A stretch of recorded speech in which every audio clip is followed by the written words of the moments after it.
Okay, welcome to the January 4th, 2011 first Glendale Redevelopment meeting of the new year. And we have a roll call, please. Agency members: Draymond. Here. Jarian. Here. Quintero. Here. Weaver. Here. Sheriff Friedman. Here, can we have your report, please? The agenda for the January 4th, 2011 regular meeting of the Glendale Redevelopment Agency was posted on Thursday, December 30th, 2010 on the bulletin board outside City Hall. Thank you. What's next? Next is approval of minutes. So moved. Second. Okay, minutes are approved. What is next? Next is oral communications. It's the same time limit as for the Housing Authority, 5 minutes, no debate or discussion. Matters may be referred to staff for investigation report by the Executive Director. Okay, I have one card, Mike Mohill.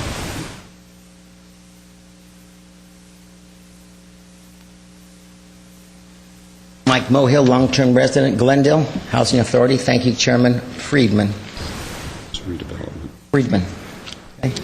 Redevelopment, yes. Couple things, redevelopment. Number one, let's talk about my favorite subject, casinos, which seems that nobody in Glendale seems to like it because I don't hear anybody talk about it except myself. However, you think, oh, it's a bunch of crime we can get if we have casinos. But you know what? I was over here, Pachanga, a weekend or so ago, and there was a line on the freeway to get off to go to that casino. That's thousands of dollars for that city of Temecula, or the #1 gross income. But you know, it's okay to have liquor stores here in Glendale, bars in Glendale. They bring in crime too, don't they? What's the difference between a bar, a nude place? You know, that's okay. We can have boxing. That's okay. Glendale's a big city. We're the third largest city in the county. Let's act like a big boy and not like a small town, which I grew up in back in the 50s and the 60s and the 70s and the 80s. We're over 200,000 population. Let's act like a big boy. As the former governor would say, let's not talk like a bunch of sissies. Let's have some huevos, as they would say, and bite the bullet. We need the money. And casinos are no different than, excuse me, my clock says 5 minutes. I think it's not going down. Thank you. Okay.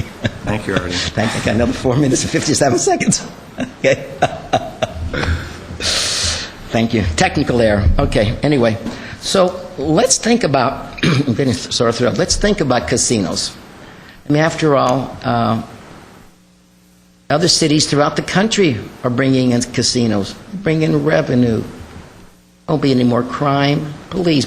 So we add a few more policemen. We can afford it.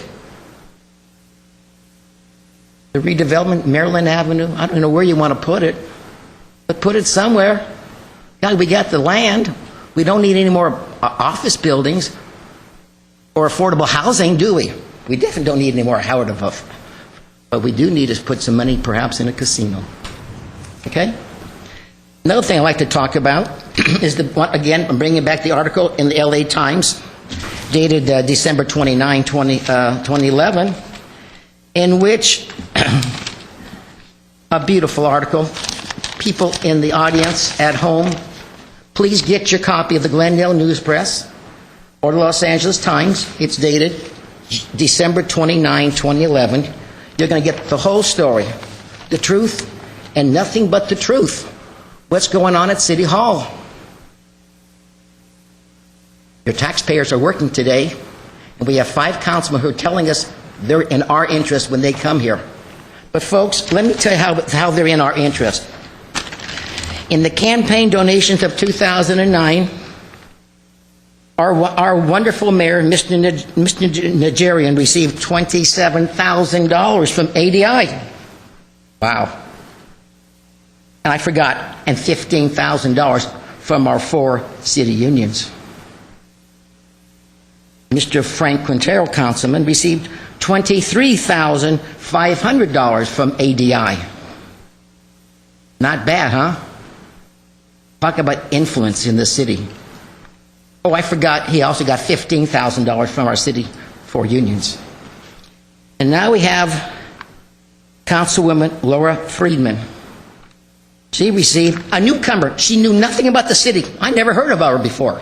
But all of a sudden, she gets $16,000 from ADI and their folks and their friends. Why would they give her $16,000, folks? Some of us would call it pay to play. And one of the things that she approved, unfortunately for her, I guess, I don't know, was disapproved.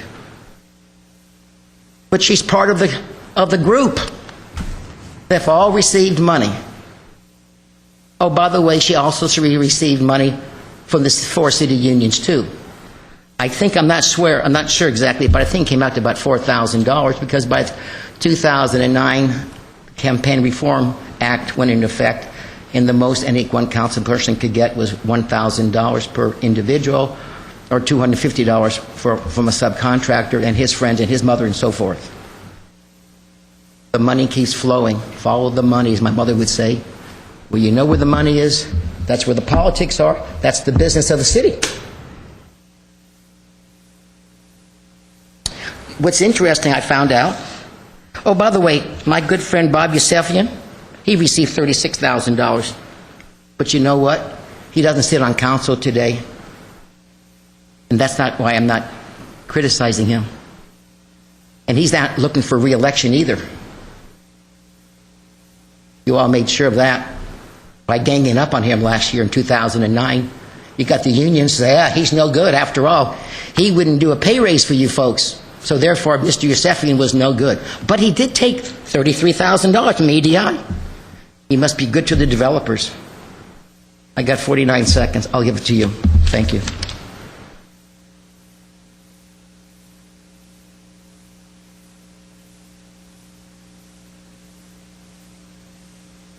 Okay, thank you. What's next, Mr.? Next is agency member staff comments. Any comments? Move we adjourn. Second. We are adjourned. Thank you.